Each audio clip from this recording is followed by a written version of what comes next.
Louis Kahn was born in Europe and moved to the United States when he was a child.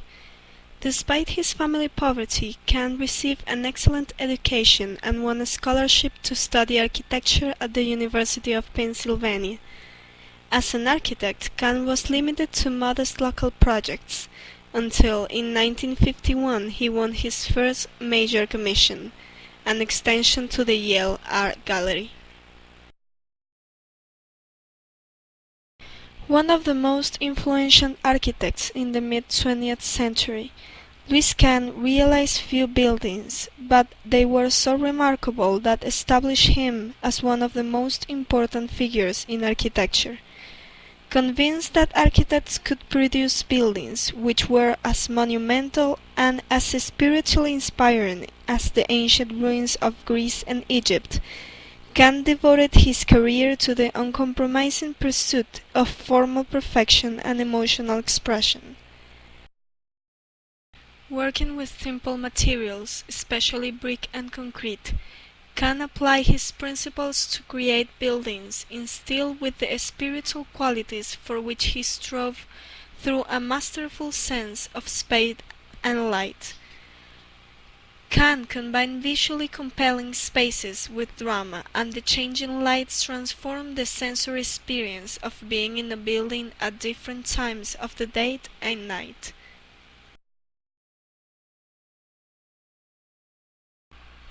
The importance of Kahn's buildings is due to their almost perfect integration of mass and shape. For Kahn, mass was always analyzed rationally as a question of structure, while space was defined more mystically in terms of natural light.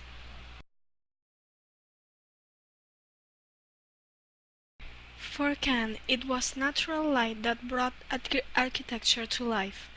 The artificial light had an unvarying depth quality in contrast to the ever-changing daylight. Light, for him, was not only an instrument for our perception of things, but the very source of the matter itself.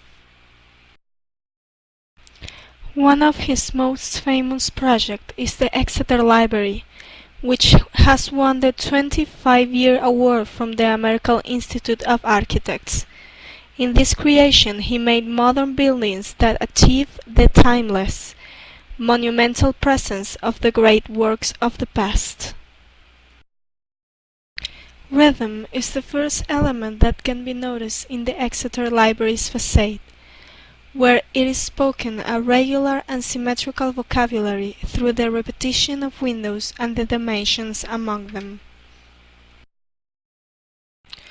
One level above the ground, after a visitor has been conducted to the interior through a clear horizontal circulation, the space opens in a square, defined by structure and light.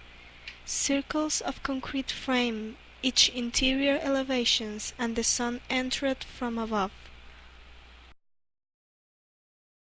Arranged around the space on all sides are the book stacks.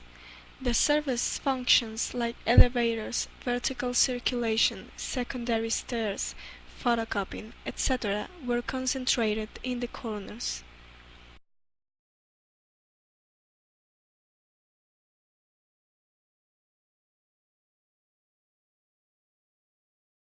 It's his belief that the building's function should determine the space that is going to be created.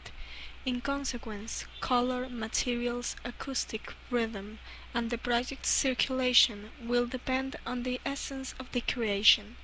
This is what makes it special.